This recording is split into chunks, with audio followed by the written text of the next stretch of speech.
拿个湿帕子来。是。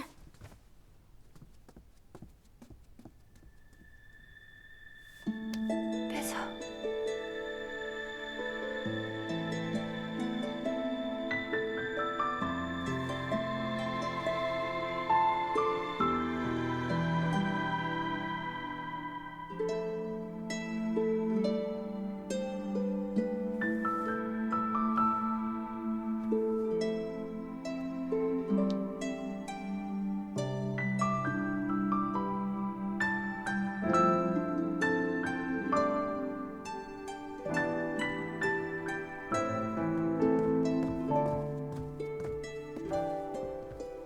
杜大夫，是你？麻烦您快给七姑娘看看吧。好。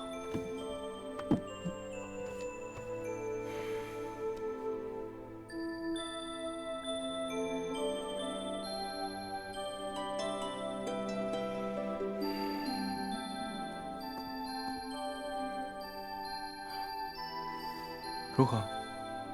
这位娘子近来是否有落水受寒呢？有过。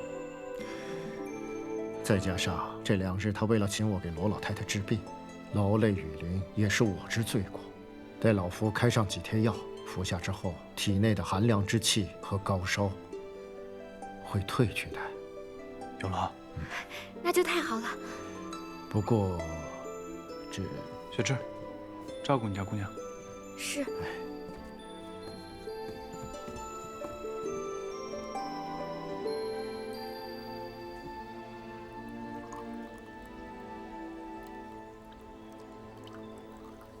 你是这位娘子的何人？为何当日说自己不是罗府之人？府中人情复杂，也并非1、2句能说清的。哦，还请杜大夫见谅。至于七姑娘，她喊我一声三哥哥，所以您有什么不方便说的地方，不妨直言。从这位娘子的脉象看，有一处让老夫颇为踌躇。就是在他出生之时，体内便带有点弱症。老夫猜想，当年尊府夫人生产之时，很可能服用了大量的催产之药，而且当时胎儿尚未足月。催产之药？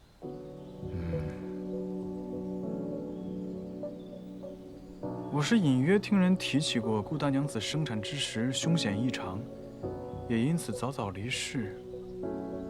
不过知道当年之事的，恐怕只有她身边的老人了。这就难办了。娘胎里带来的弱症，老夫需要知道当年所用的催产之药为何物，才敢为她细细的调理。您的意思是？现下看来与常人无异，但是等到她为人母时，生产便会格外之凶险，而且随着年岁的增长，也会愈发的体弱呀。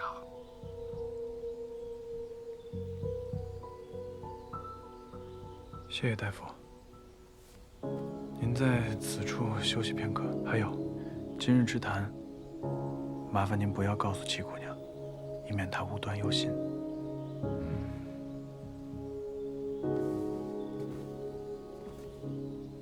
石贝。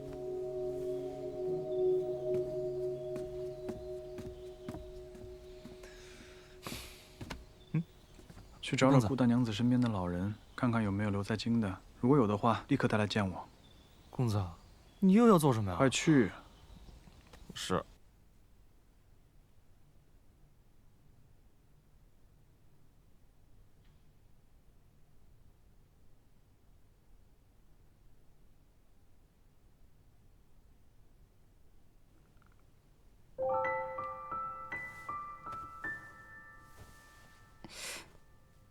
姑娘，姑娘，你终于醒了，快把我吓死了！我生病的事情没有惊动祖母吧？没有，是三公子悄悄地把杜大夫请来的，又等您烧退了才放心走。现在连大娘子他们都还不知道。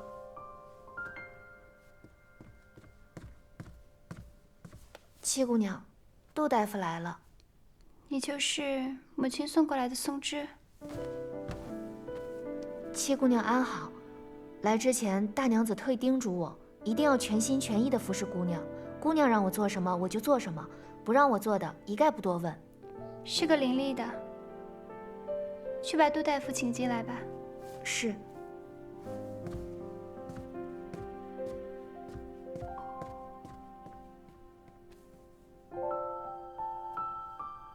杜大夫，请。好，杜大夫，姑娘不必多礼。看来姑娘已经大好了。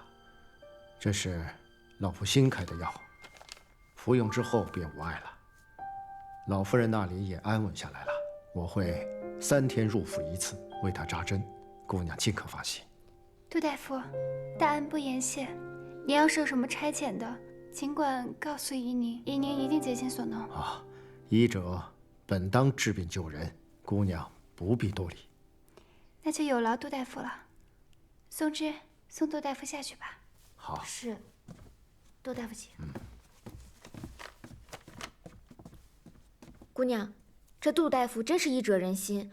李大夫说，杜大夫配的药中有一味极品龙涎香，万金难求。前些年宫中急需，都是重金求购。这么珍贵啊！我们连诊金都没付呢。这龙涎香又是从哪儿来的？雪芝，雪芝。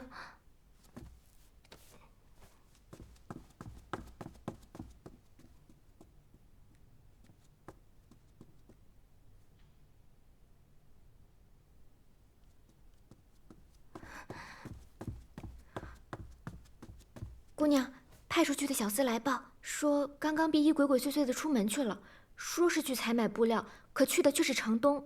但乔小年院里常去的衣料铺是城西的刘金芳。这2个小厮可靠吗？是林大娘子从林安娘家带来的人。好，我们这就去看看。姑娘，你这病才刚好。哎，你们都是怎么办事的？我们小娘这次可是真生气了，要让乔五爷好好收拾你们。没想到那小娘们儿还挺泼辣，你看她这手被剪子给划的。谁稀罕看你们这些没用的阿杂货，连个小娘子都处置不了。你们几个赶紧离开京城，越快越好。是。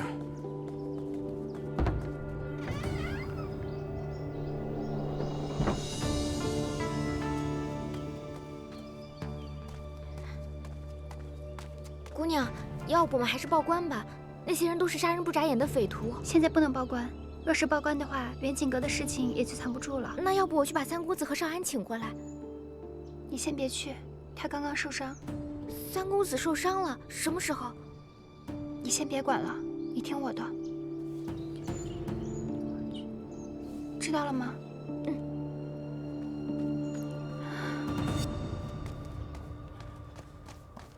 走。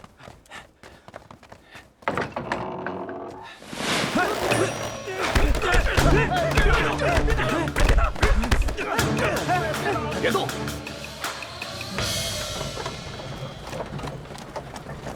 姑娘，既然他们都交代了，为什么不直接把他们带回罗府，和乔小娘当场对质？你耐心一些，我自有办法。你就想着找个地方把他们关起来就好。绵绵果，又酸又甜的绵绵果嘞！这绵绵果只有乡下庄户才爱吃，又小又酸，这京城谁会买啊？姑娘，你还记不记得之前在别庄的时候，你还老爱去摘呢？绵绵果，又酸又甜的绵绵果嘞！来看看绵绵果。这老人如此大年纪了，还沿街叫卖，风霜日晒的。停车！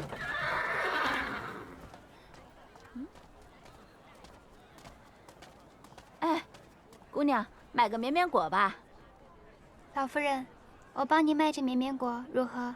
哎，好。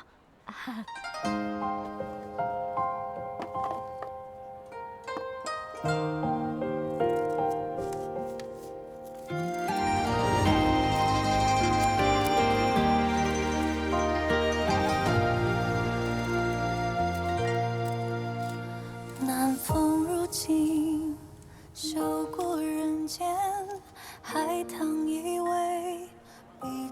卖福果嘞，又酸又甜的福果儿。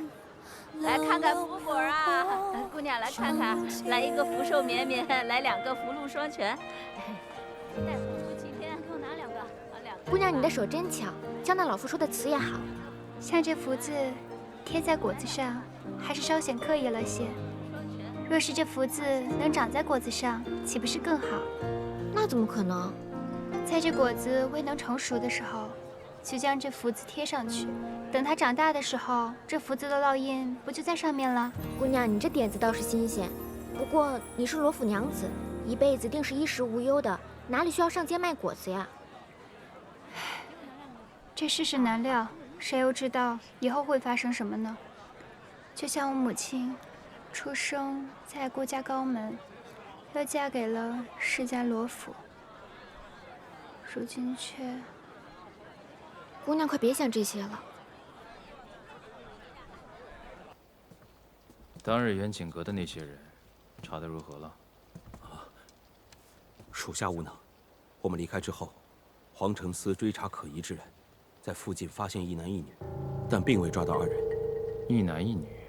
当日我们跟李应龙会面之时，属下也隐约发现一女子闯入，后来被那帮黑衣人劫走了。只是当时，太过于混乱，属下并没有太过留意此女子。当日各家女眷众多，有没有听说哪一家女眷走失或者晚归的？并没有听说有人报官啊。若是大户闺阁人家，怎么可能报官？明白，属下这就让人去查。罢了。这些人，要么就是李应龙的同党，要么就是陈九恒的余孽，暂时也起不了什么风浪。麻烦的是孙承武的那份证词。侯爷，您觉得李应龙说罗家罗老太爷私藏了一份证词，这是真的吗？宁可信其有，不可信其无啊！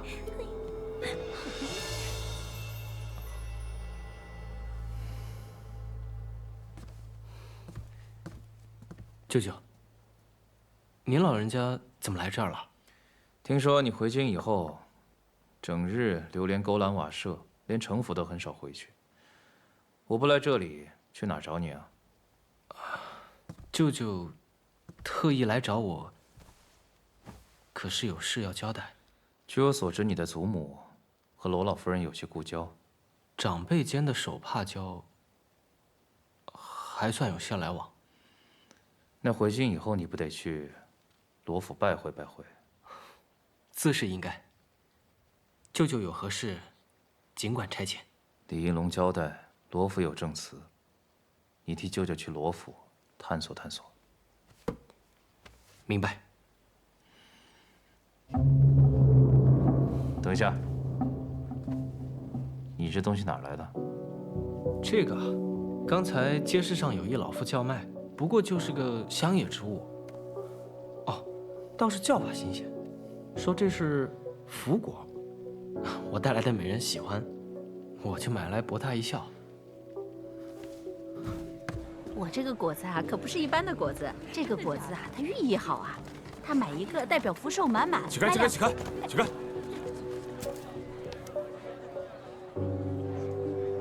请问，捡这福字的人在何处？就这对面啊。哎，这人哪儿去了？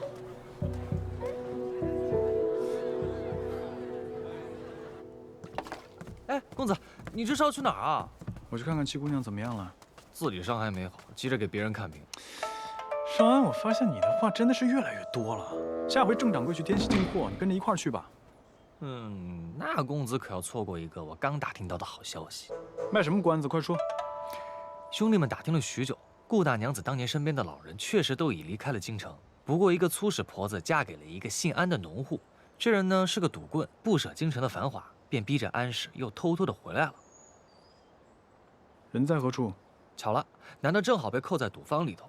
赌坊的李老大和郑掌柜有几分交情，李老大说了，今日安氏定会前来。走。各位大爷，求求你们高抬贵手，放了我家男人吧！想要命就还钱，要么就按规矩留下一对招子，放你们走。不要！安氏，想要救你家男人也不是没有办法。你以前是不是服侍过罗府顾大娘子？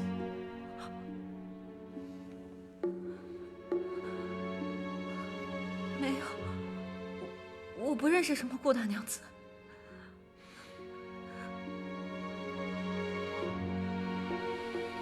那就罢了，该怎么办就怎么办吧。哎，老婆子，胳膊救我！救命啊！救命啊！你们到底是什么人？为什么要打听顾大娘子的事？你们到底想要知道什么？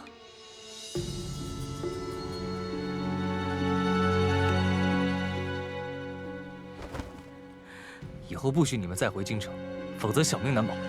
是。一路送出去，看好他们。是。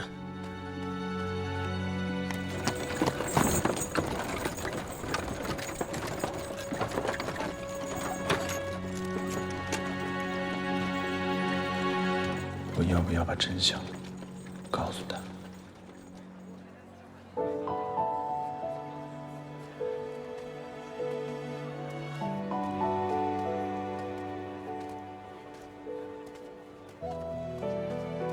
姑娘，天色已晚，我们该回去了。是啊，是该回去了。这之前都没有好好看过这京城的夜色，没想到这夜色还挺美的，竟有些不舍。这灯倒是很可爱。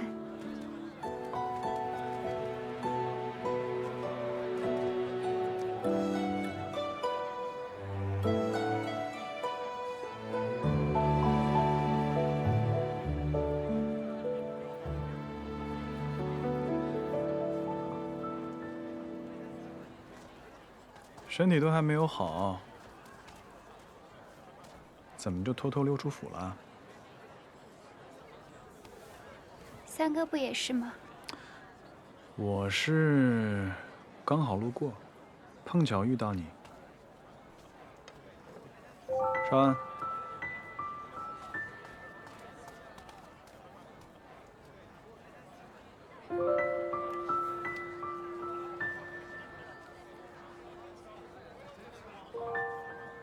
多谢三哥，杜大夫的事情他都告诉我了。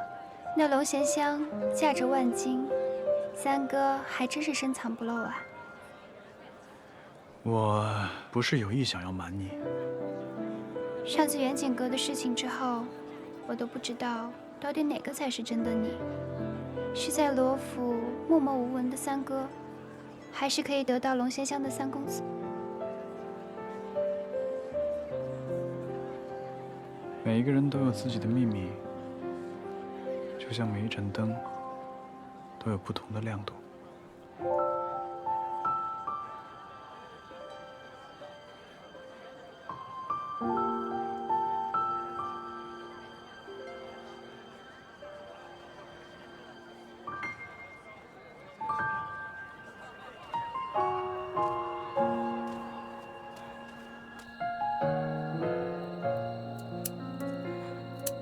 当年，顾大娘子与罗二爷夫妻不和，就搬去了别院小住。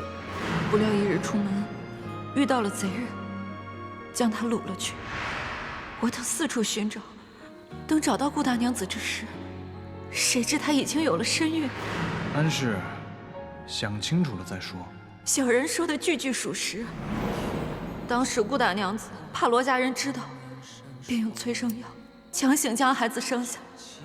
生产之时，孩子并未足月。公子，今日赌坊听到的一切，半个字都不可透露出去。我明白。顾大娘子对我有恩，她遇人不淑，还遭人掳走，本就不幸之极。无论如何，我都要替她保守这个秘密。可如果七姑娘将来知道了怎么办？她永远都不会知道。是。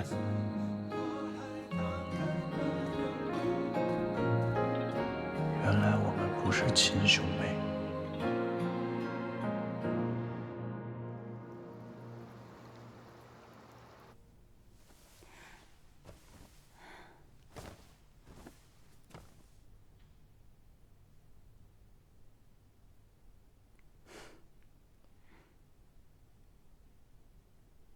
姑娘，你醒啦？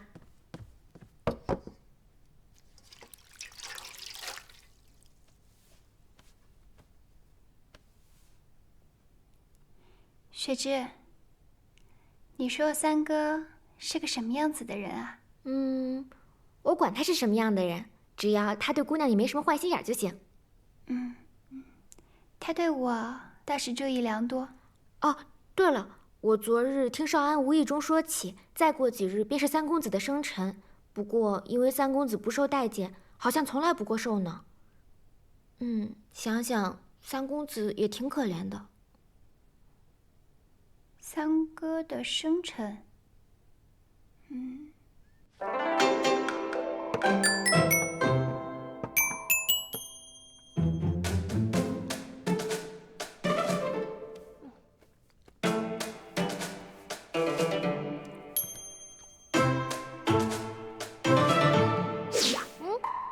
罗一秀，你怎么就是管不住你这张嘴呀？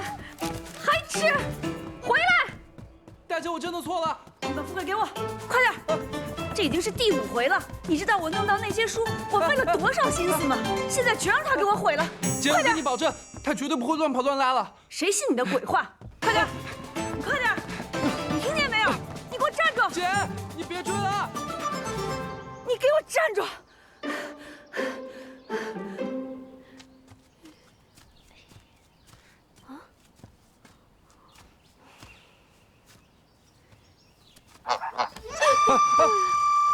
你怎么在这儿？你怎么在这儿？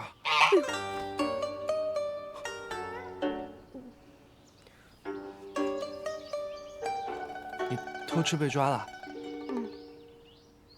他又闯祸了。哎呀，你说我为什么要减肥呢？那吃是我人生的一大追求，现在不让我吃，我活着还有什么意思？你说富贵他也就是乱跑乱拉，也没什么别的缺点。就因为这么一个小缺点，就要把你全盘否定吗？哎，人生好难啊。额生也好难啊。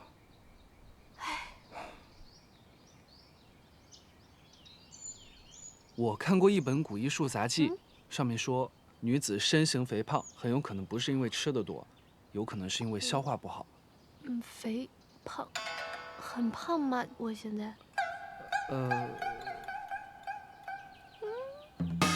我反正回去会帮你好好想想办法的。我去研究一下啊。你要帮我？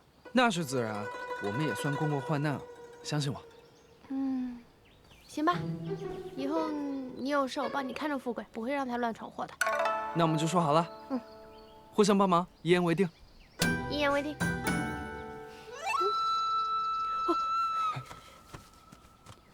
喂，哎，七妹妹是你啊？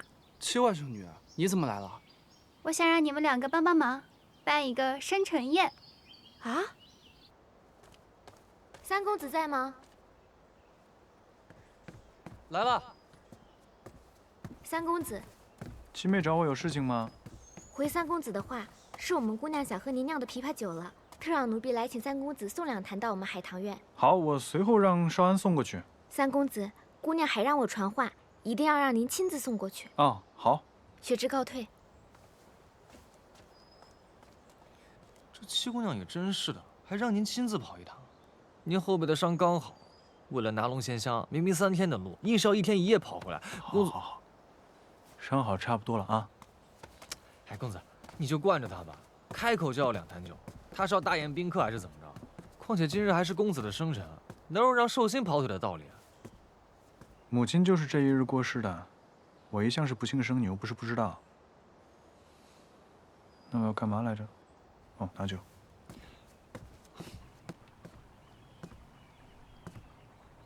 七妹，奴婢祝三公子日月长明，松柏长青。寿星终于来啦！哎呀，你可算来了，我都快饿晕了。三位少，既然又大了1岁，以后做人可要厚道一点啊。多谢诸位。只是我这从来也不庆生。我们也不大肆的庆祝，就像往常一样，该吃吃，该喝喝，你不用担心。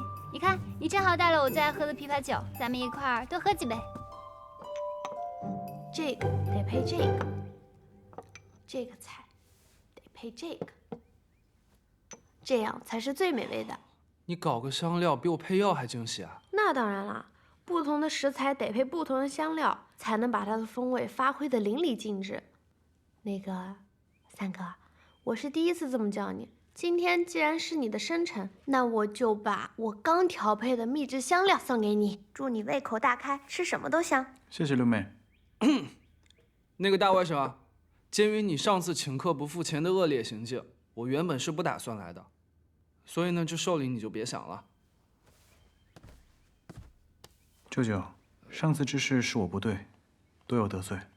啊，罢了罢了罢了，你这态度呢，倒也算诚恳。回头我送你我精心研制的伤药，你出门在外要是有个什么跌打损伤的，比那外面药铺的管用多了。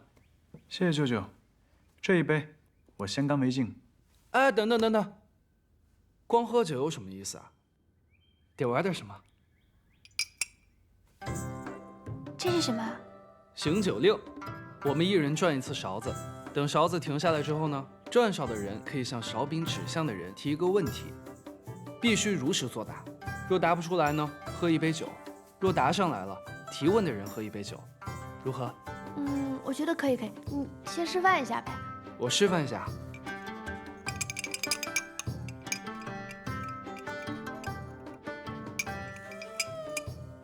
哎，前几日我撞见你在水榭偷吃烩羊肉，如今腰围几？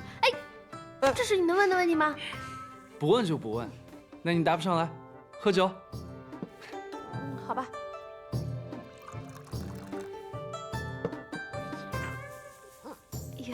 到我了吧？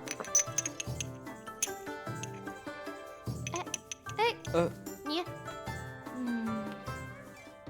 你来罗府都不读书，你家里人知道吗？不知道啊。不知道，你还挺理直气壮的嘛。行，我喝。我今天非灌你半坛子酒不可。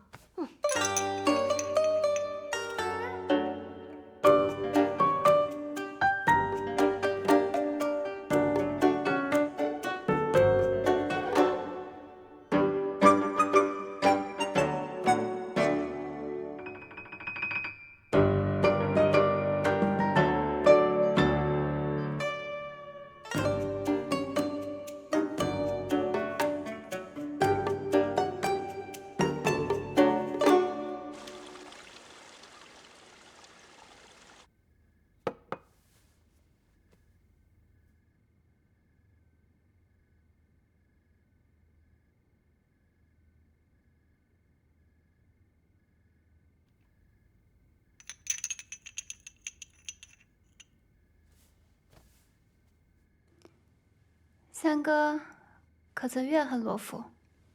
曾经。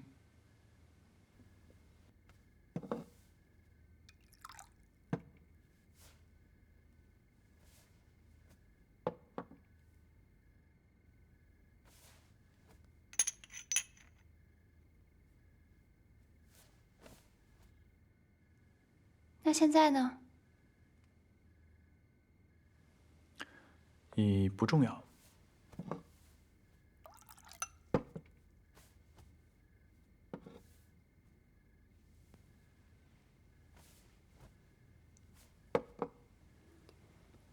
不用转了，想问什么直接问。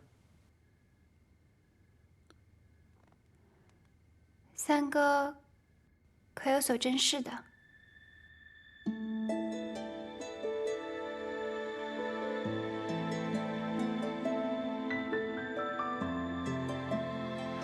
老夫猜想，当年尊府夫人生产之时，很可能服用了大量的催产之药。等找到顾大娘子之时，谁知她已经有了身孕。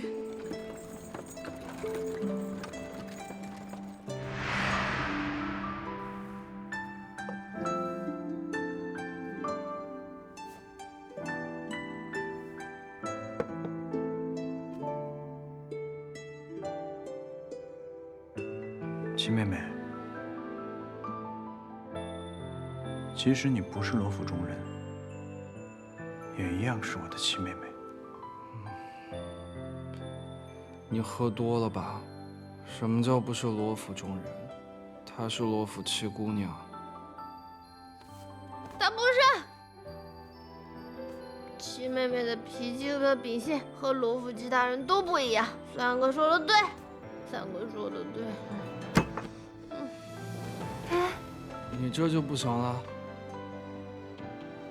别在这儿睡，我扶你回榻上。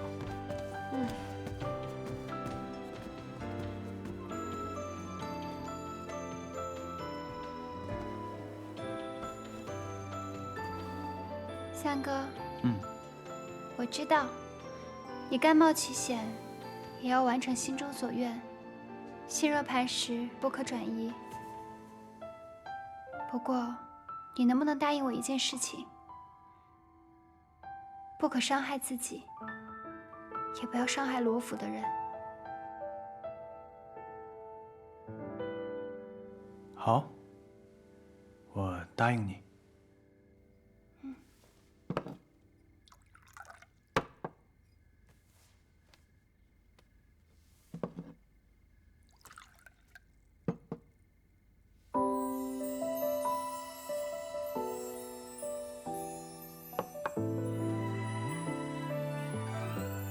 那你以后心中的秘密，我都不会再过问了。我只希望三哥可以在正途上去完成自己心中所愿，这样才可以保护自己，亦能保护自己所珍视的人。好，我记住了。背影去心回，过往年中无需追，君之梦，我之愿，相依偎。你们一个个的都在干嘛？这都大半夜的了，怎么才来跟我禀报？姑娘不让我们待着，说是要给三公子贺寿。我也是担心，这都半夜了也没个动静，就大着胆子过去看了一眼。还真是一凑一窝。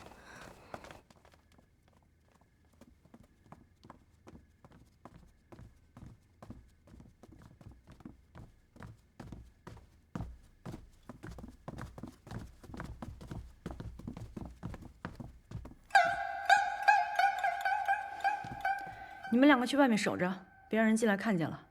是。日香，去跟陈大娘子说，六姑娘和七姑娘闹得晚了，接在一块儿了。是。你们两个把她叫起来。啊，好。六舅爷，六舅爷醒醒了啊！别动！六舅爷，我这脑袋后面怎么长个包啊？你打的？不是我。三位少，我从不打人。也不是我。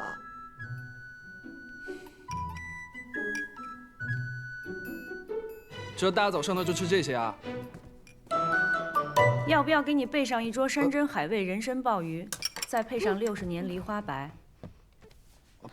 不用了，吃这个就不疼了。我大姐真的是仙女下凡啊，细致入微，是吧？对，我就说二婶婶是府上最好的人了，连粥都比别的地方要香呢。我大姐的好还用你说啊？不仅温柔贤淑，而且还会算账管钱。别说临安了，放眼整个京城都找不到第二个跟我大姐一样厉害的人。那是自然，母亲穿的戴的都是当下最时兴的，做女儿的自然是比不上的，对吧，三哥？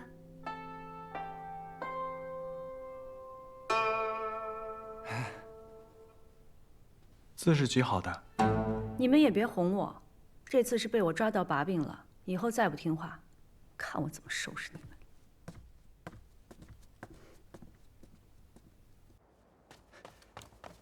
公子，出大事了！你可算是回来了，李应龙死了。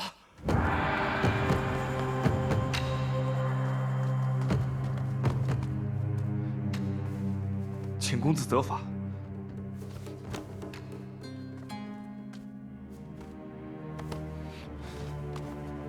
你我是生死兄弟，我们之间永远不必如此。只是我这一剑，耗费了大家这么久以来的心血。李应龙可是唯一的人证。是李应龙太过狡猾，故意装晕厥逃走，还想伤人。若是被他逃走了，岂不是要惊动了整个酒肆的客人？我知道，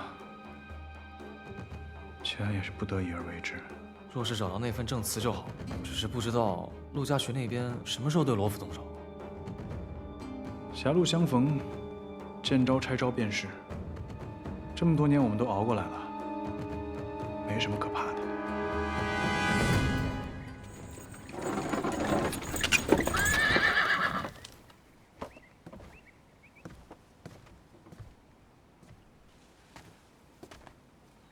程郎兄，大驾光临。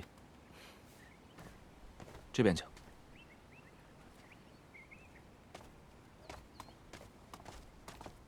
拐了，慢点，拐弯了，拐弯了。转弯了。哎呀，祖母，您又给剪掉了。哎呦，你说我这个老眼昏花，我弄这些老式的东西干嘛呀？祖母，您还总说我没耐心呢，我看您也是很没耐心。你是不是看着我身体好了，又想气我呀？老夫人，程家二郎进京来拜见您了。程家二郎啊，哎呦，你这样，让他到正厅去候着吧。是。祖母啊，这程家二郎是谁呀？程家二郎我记得叫程郎，可是陆家学的侄子程郎，你认识他？我不认识。是之前在远景阁看戏的时候，我听六姐姐提过一嘴。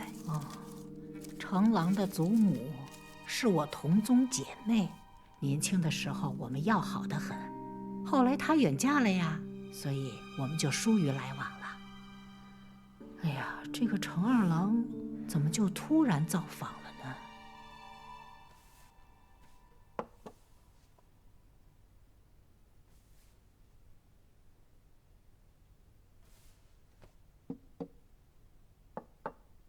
程公子啊，我与你祖母是同宗远亲，再怎么说大家都是一家人，随意些便是了。这是我的4个孙女，她们年纪都比你小，来，相互认识一下吧。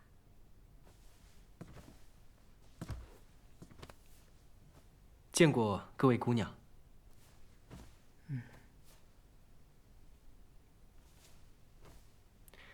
我祖母时常记挂老夫人，前些时候又听闻老夫人身体抱恙，更是焦急万分。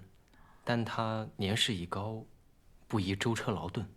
此次虽是让我来罗府拜学，但更是请我来看望老夫人。真是的，让老姐姐担心了。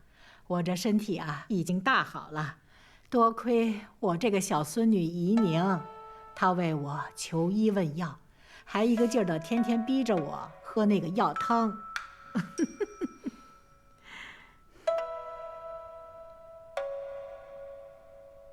老夫人屋子里这幅剪纸屏风，甚为精美啊。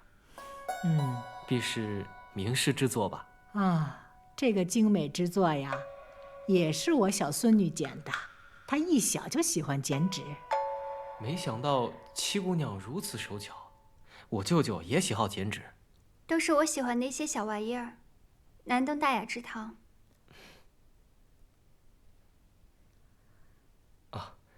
我与大姑娘却是见过一面的。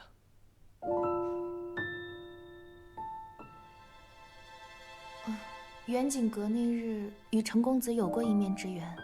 程公子，我与你祖母同窗绣花、同榻而卧的情景，就好似在眼前。可这一晃，雪鬓霜还了。唉，你们的现在，恰似我们当年呐。毕竟祖母你现在有了我们呀，对吧？对呀，这也是我的福分呐。这样吧，程公子，你千里迢迢来到这儿，要不在我们府上多住些时日？遵老夫人的命。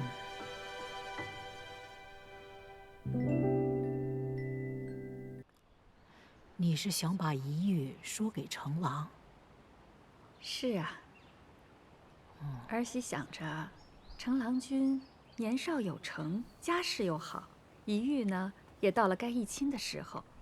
若是能成，这岂不是一桩良缘？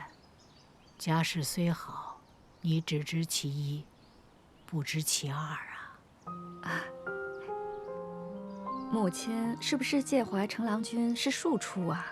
但他年纪轻轻，已经中了举人，还有陆侯做倚仗，咱们家有了这样的姻亲，岂不是件好事儿？嫡庶并不重要，重要的是人品。成郎年幼时，时常被他兄长们欺负。自从倚仗了陆家学之后，你知道成郎是怎么对付他那2个兄长吗？一个意外身亡，还有一个远避他乡。你说，这里的事情，非我们所能想象啊！陆家学这个人深不可测。你说他年纪轻轻就被封了安北侯，成郎跟着陆家学以后，这关系上上下下、左左右右、盘根错节呀！哎呀，我们一玉可是罗府精心教养的嫡长孙女，我万般不舍，把一玉嫁到这么一个深不可测的人家去。儿媳呀，俗话说得好啊，好女不愁嫁。刘博士府上的大郎刘敬，品学兼优，翩翩公子。刘夫人也很中意一玉啊，你说这不是门当户对的好亲事吗？不过，刘家只是从6品官阶。刘敬啊，今年就要下场秋闱了，我相信他会功成名就的。您说的是，是儿媳想差了。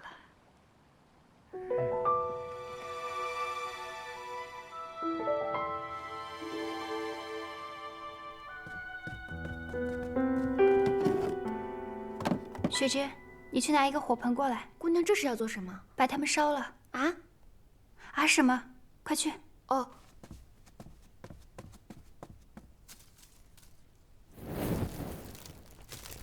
姑娘，你这是为何呀？有些东西烧了，一了百了。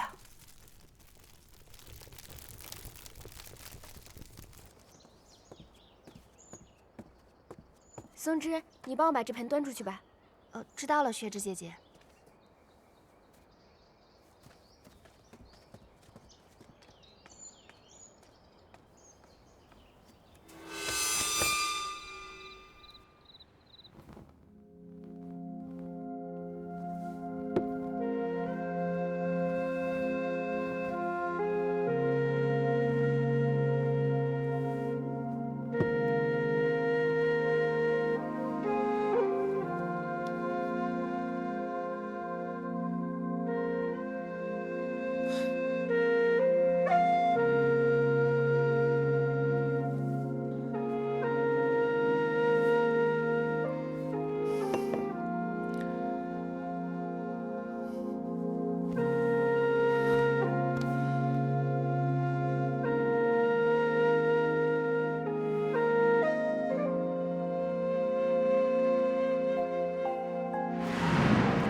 风筝拉下了，你能不能帮我解一下？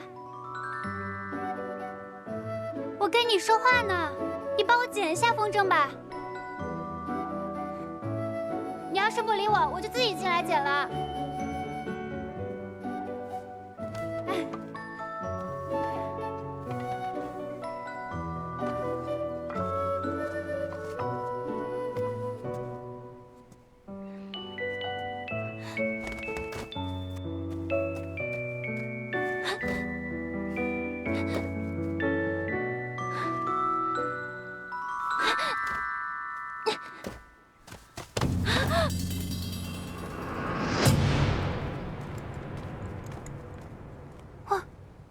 看不见啊，就是他们把你关在这里的。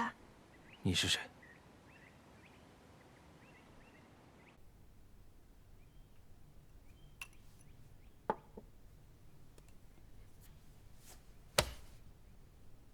干什么？你干什么？我给你涂药啊。涂什么药？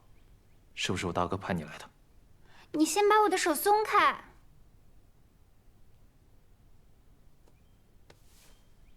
年纪轻轻的，眼睛就看不见了，是挺可怜的。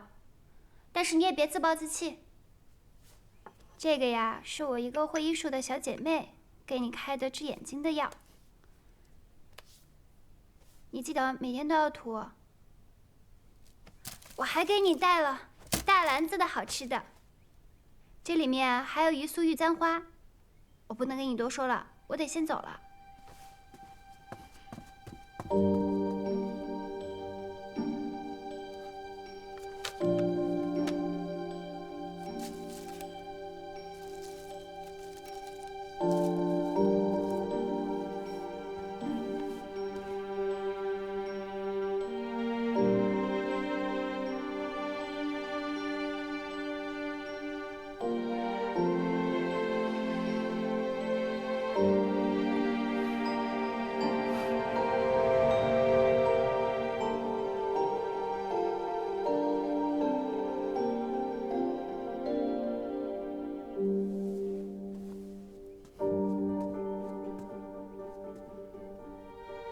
给你欣赏一番我的剪纸。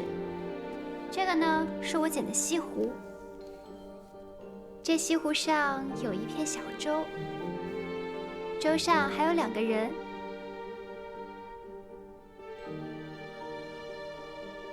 你能看到吗？能看到多少？我看不到，但是我也不用看。我知道，一个是梅梅，另一个是我。谁说的？这是我剪的一对父子，怎么会是你和我呢？那梅梅再剪一幅，上面得有你有我。你就知道向我讨东西。你送我什么呀？你喜欢什么？我喜欢摩诃勒。你会做吗？我现在不会，但是我可以学。好，那我可等着了，可不许骗我。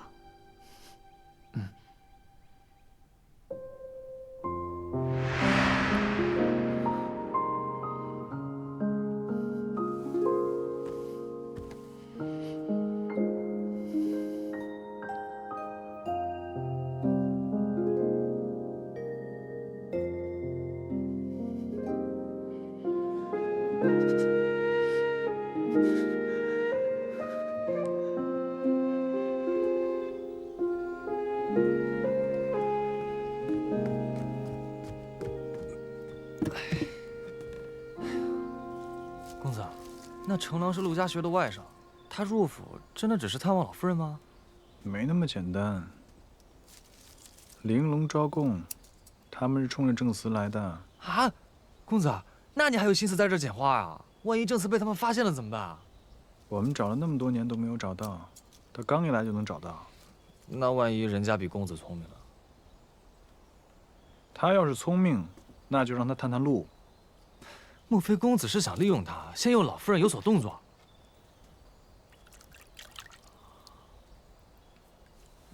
今年这芍药开的是格外好啊！等会儿给七姑娘、老夫人，还有林大娘子，都拿几盆。知道了，公子。不过话说回来，以往给老夫人院里送花时，那几位老妈妈都爱答不理的，现如今都忙不迭地往里搬花，还夸赞几句公子的孝心，果然是京城损事，金石为开啊！老夫人对我改观，那是因为七姑娘。你以为是因为我送花啊？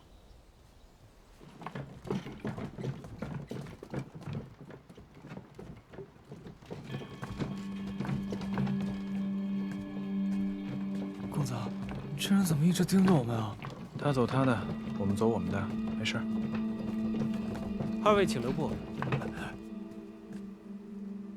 这位公子何事？请问听风阁怎么走？哦，绕过后山，向右拐，走到头就是了。多谢。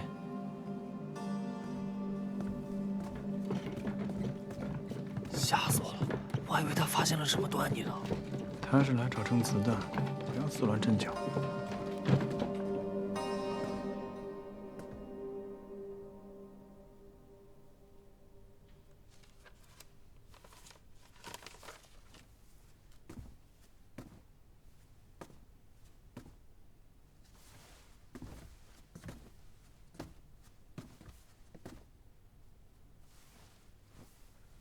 程郎兄今日也来听课。罗府族学向有盛名，秋公更是名冠京城。既来府上叨扰几日，怎可错过这个机会？罗府的郎君一贯如此用功吗？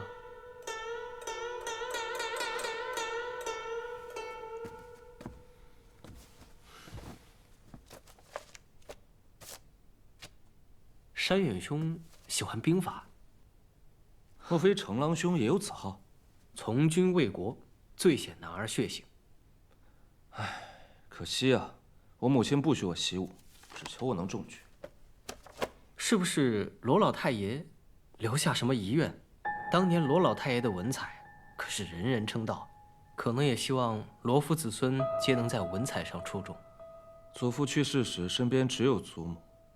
我从未听祖母提起过祖父有什么遗愿，怕只是我母亲的一厢情愿吧。你是罗府大房嫡子，想必最得罗老夫人疼爱，许是不舍得让你上战场。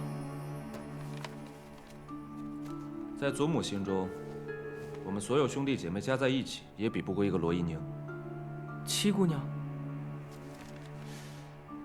这七姑娘有何过人之处？能有什么过人之处？只不过是善于撒娇卖乖，讨好祖母罢了。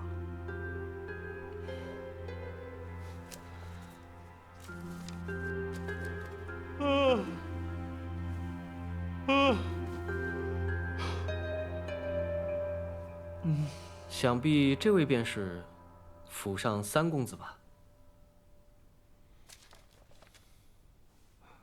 程郎兄，这位是林大娘子的胞弟，林茂舅舅。失敬失敬。谁啊？我也不知道。那今日三公子不来听课吗？他有什么资格？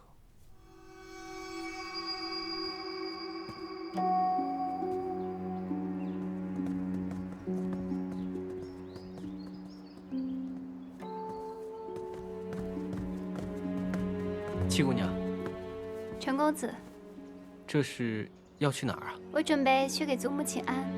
程某正要去给老夫人请安，不如同行。请。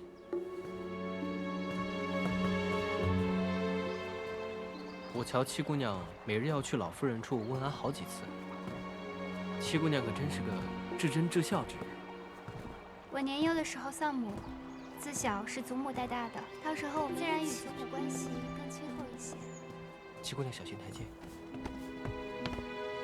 陈公子，多谢。啊，这七妹大庭广众之下拉拉扯扯，成何体统啊！祖母看不上陈公子的，必定不会同意七妹同他交往。大姐姐放心吧。祖母不让母亲再提起陈公子，当真是看不上他吗？大姐姐是觉得祖母打消你的念头是为了七妹？不会吧？累了，我们回去吧。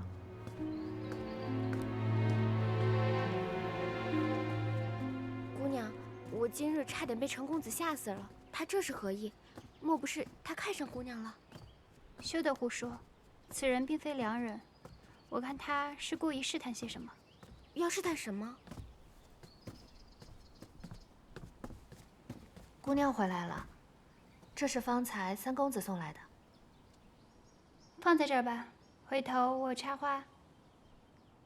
你们先下去吧。是。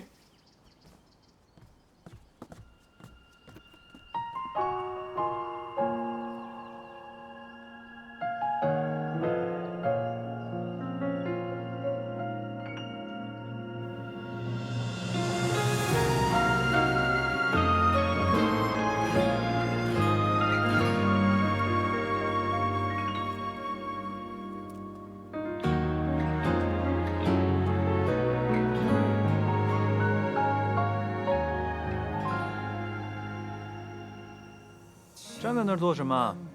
怎么不过来呢？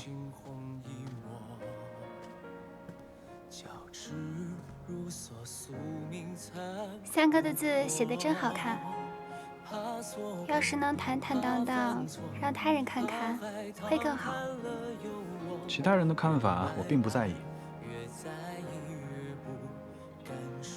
三哥，这是在做文章呢。我来的不巧，饶你破题了。没想到七妹妹还看得懂这些。之前在别院的时候，祖母请过一位女先生，也教我读书识字。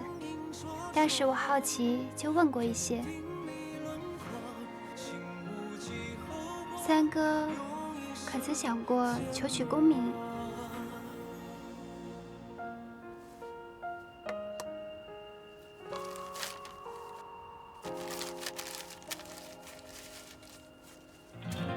七妹妹找我何事？哦，程郎入府行迹可疑，我觉得他定有其他目的。没错。那三哥可知道他来府里到底是要做什么？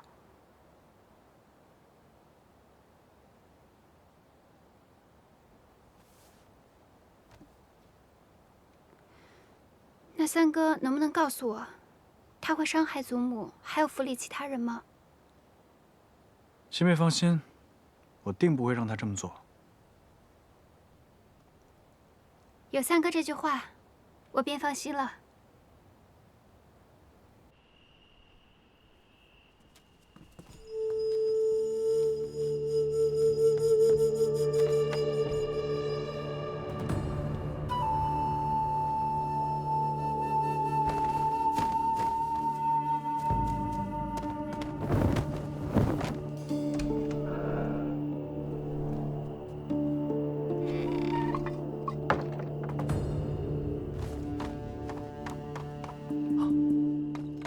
什么人？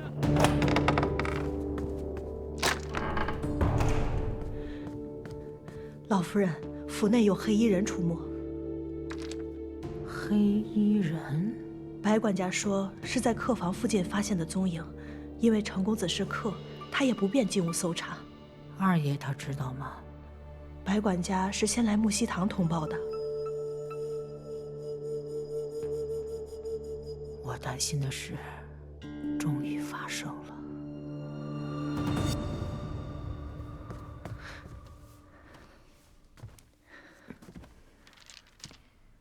老夫人是担心程公子入府，是为了那份东西。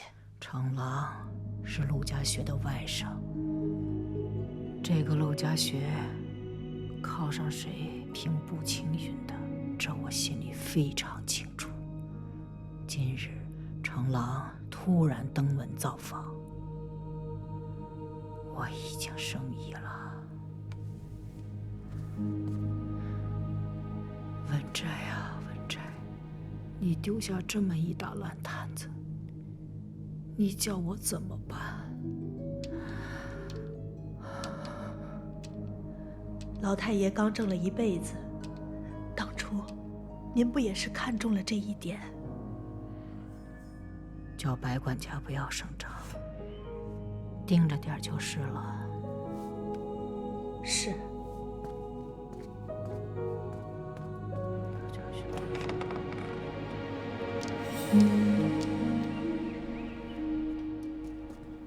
据我小娘说，这程公子可是现在京城内炙手可热的金龟婿，他一来京城，便被好多人家都盯上了，而且据说陆侯十分看重他这位外甥，好多人都想借着他攀上陆侯爷呢。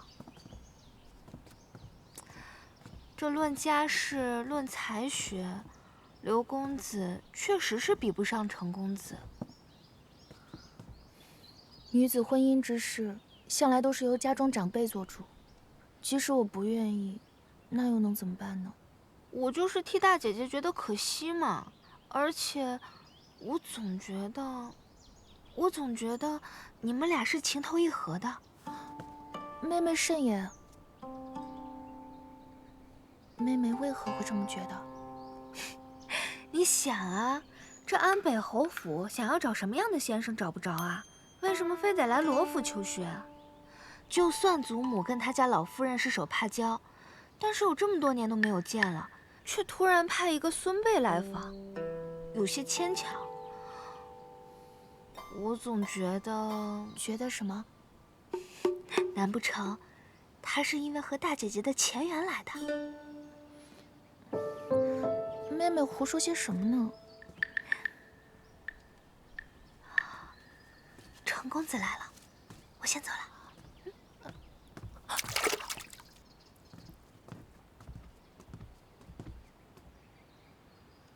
你也走。是。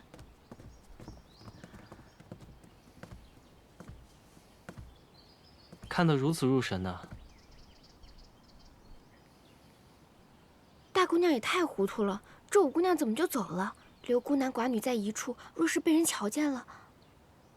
这程公子还真是为了目的不择手段。这花蕾中，莫非住了个花神？只可惜被你吓了一跳，花掉进荷塘里，花神怕是不会理我了。那可真是我的罪过，如何是好呢？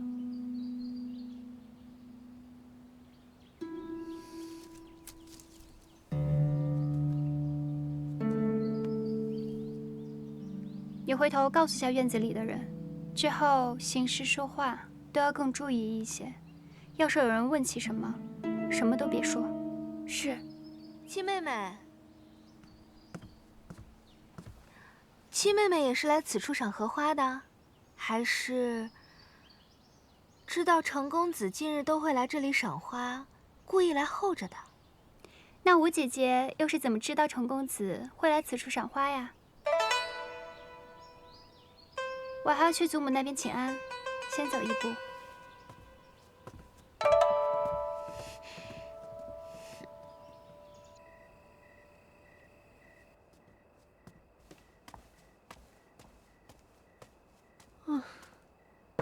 来，这真有用啊！你还不信啊？只要消化好了，吃什么消化什么，肯定会瘦的。试试。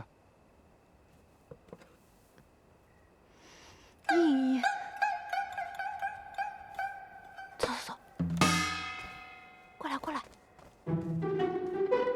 哦，最近吴姐老来找大姐聊天，不知道说些啥。大姐姐，哎，大姐，宜秀，大晚上的在厨房干嘛呢？没有，我出来散步呢。娘说让我多走动走动，别偷吃东西啊。好的。走。哎呦，哇，一身力气，你没事吧？真该捡起来了。起来。女子胖点难道是错吗？七妹妹都说了，只要身体健康，胖一点又怎么啦？七外甥女说的倒是有道理，身体健康才是一切的根本嘛。不过呢，你虽然是丰腴了一点点，但是还勉强算得上是可爱伶俐。什么叫勉强算是可爱伶俐啊？哎呀，行了，我走了，你记得喝药。哦。行，喝。这样怕是不妥吧？放心吧，大姐姐，藏得如此隐秘，断然不会被人发觉的。祖母偏疼七妹，一时无法，只能靠你自己了。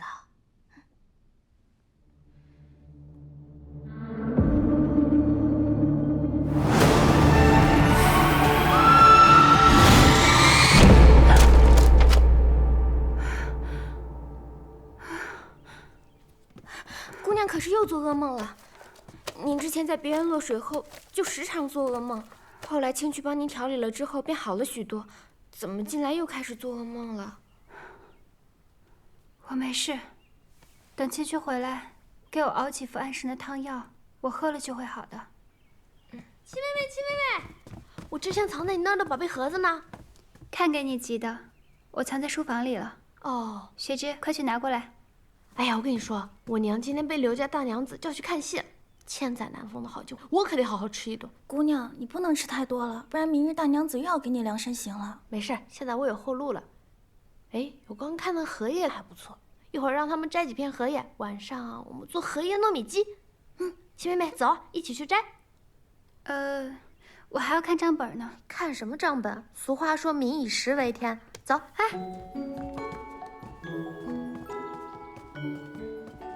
这荷花长得真好。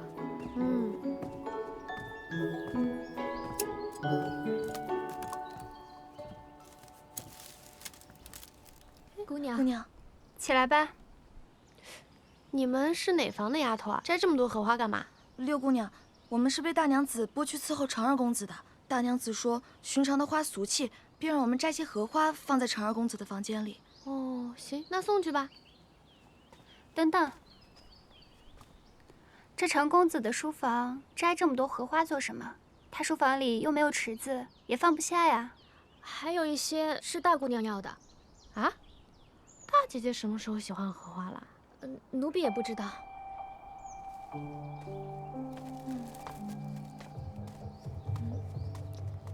哎，雪芝，你帮我摘那片，最大那片，看到没？那个做荷叶糯米鸡肯定特别好吃。是。怎么啦？脸色不太好，是不是不太舒服啊？是觉得有些不太舒服，我想先回去了。哎呦，看你弱的跟个小猫似的。行了，雪芝，你先带它回去吧，那个荷叶我自己摘就行了。啊，那我就先回去啦。去吧。雪芝，我也想要荷花苞，不过不要你亲自去摘。我刚才瞧着那些丫鬟摘的就挺好的，一会儿等大姐姐不在院子里，你管她们要一朵过来。姑娘，这满池的荷花苞，真哪一朵不是一样？干嘛非要人家已经选好的？我觉得大姐要那么多荷花苞，另有目的。你先去，回来就知道了。是。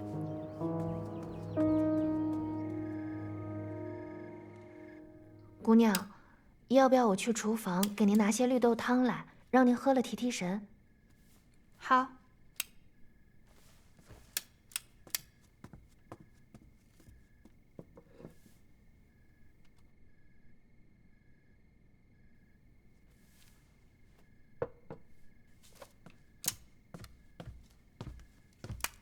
姑娘，这是奴婢悄悄从大姑娘那里要来的荷花苞。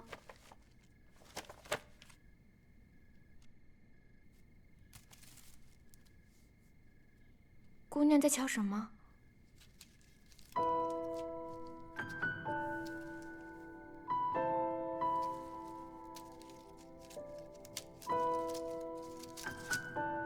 姑娘，这荷花苞好好的，你掰它做什么？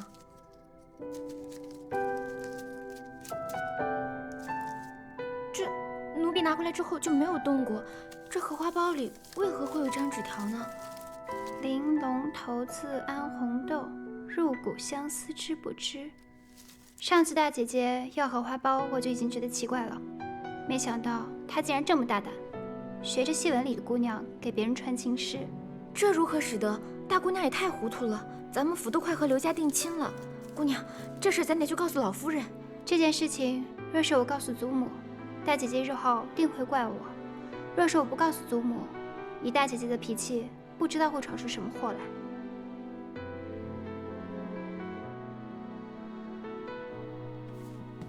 这件事情只有你我知道，不能让别人知道。这个字条也是，就当没有看见过。姑娘，这事咱们真的不管了，万一日后东窗事发了，我只是不想让祖母担心。而且，若是能在祖母不知道的情况下让大姐姐悬崖勒马，这是最好不过的。大姐姐也并非恶人，只是被有心之人利用了，还不自知罢了。大姑娘往日里那么待你，你还是打算帮她？我只是不想让祖母担心。若真是出了事，别说罗一玉一个人了，整个罗府未出嫁的姑娘都会受到牵连。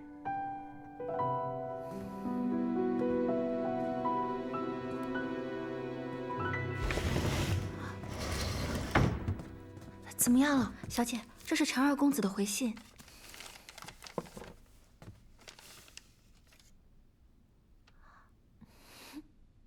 他说我的衣裳很好看，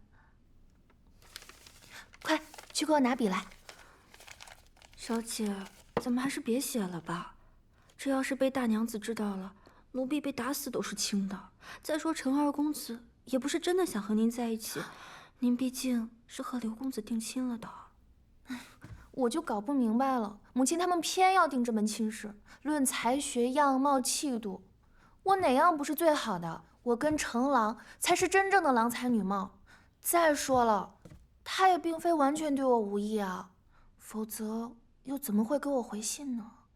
总之这件事你莫要管，此事只有我们3人知道，不会再有旁的人知道，明白了吗？可行了，拿笔去。是。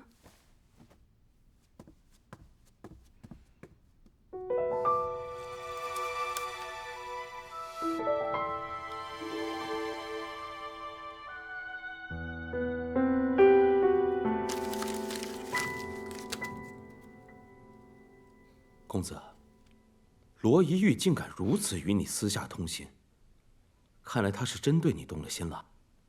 你可曾从他口中得到什么消息啊？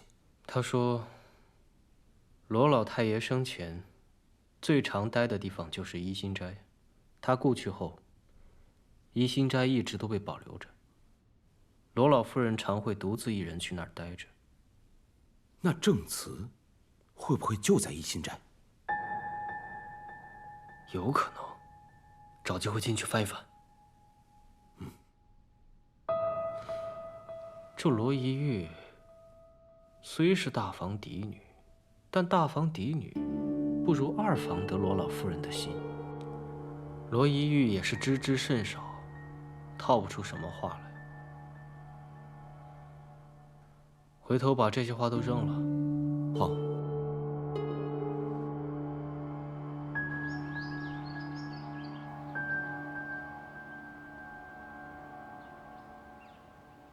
程郎到底什么时候出来啊？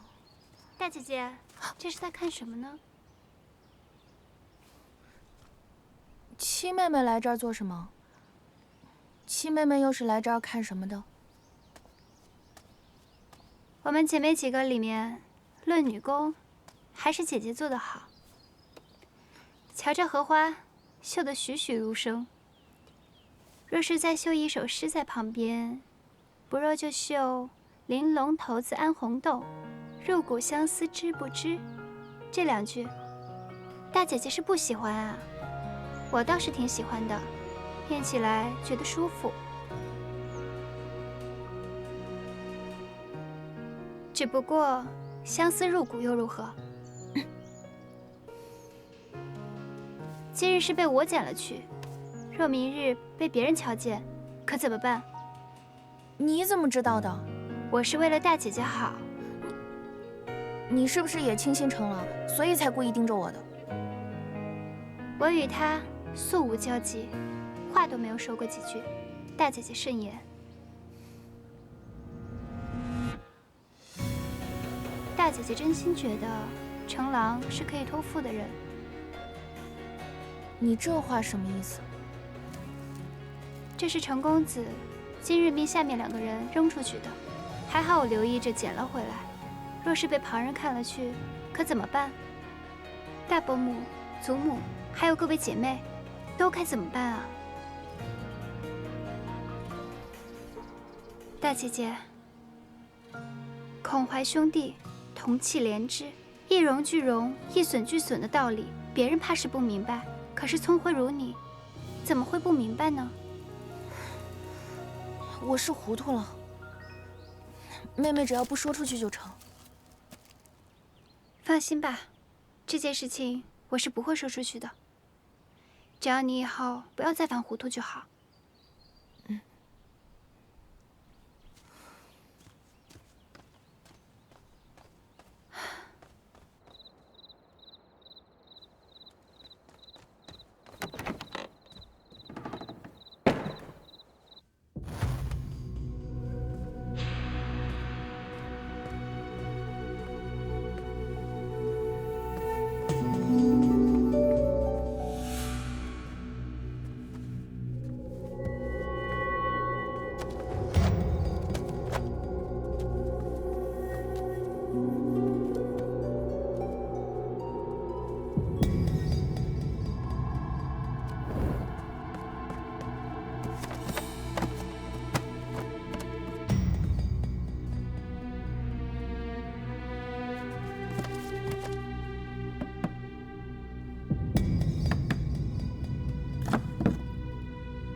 雪芝，哪里走水了？是老太爷的书房。快去挑水救火呀！你也去！哎呀，你们快点快点！你们还愣着干什么？拿盆拿桶啊！哎呀，真的是！老夫人慢点！哎呦，老夫人，小心点！哎呀，老夫人，白管家，怎么成这样了？怎么走水了呢？啊！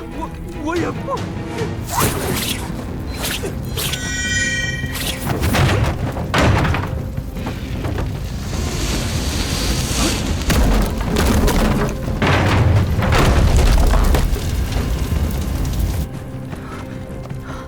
二爷，母亲，你去避一避吧，这有我的。避什么呀？赶快找人来救火呀！白管家还愣着干什么？快叫人去救火呀！去！是二爷。怎么会烧成这身体？怎么烧成这样？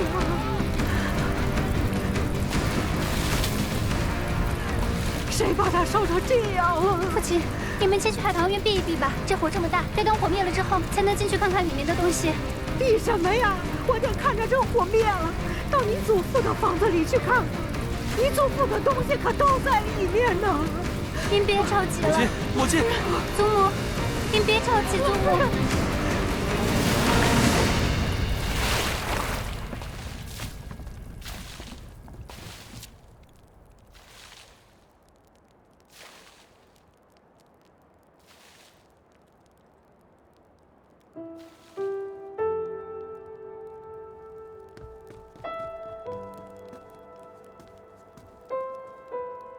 母亲，您放心，儿子一定竭尽全力帮你复原一心斋。这屋子可以重建，可是对你父亲留下的这些念想，我没能守护好，对不住你父亲。老夫人，二爷，我们发现一具尸体。是谁？不是罗府的人，抬上来。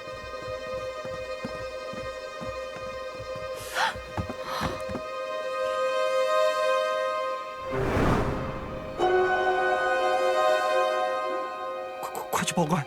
是。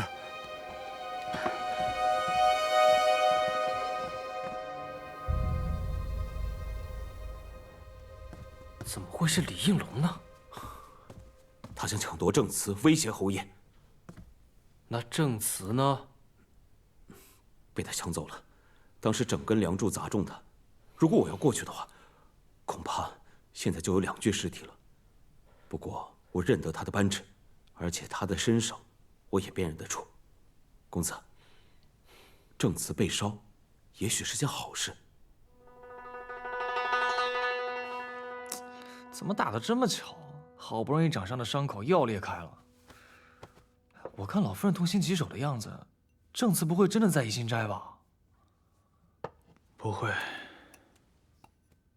证词要是真的在里面的话，就以老夫人的身体，还是早就晕过去了。他就是借坡下驴，见招拆招。公子，不是说由老夫人先出手，让证词曝光，你怎么还是先动手了？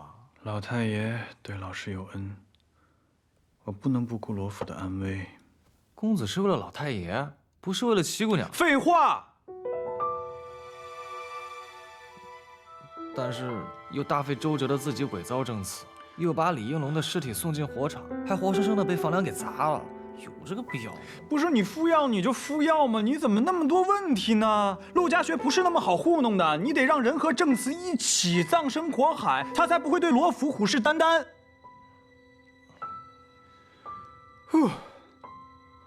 敷药。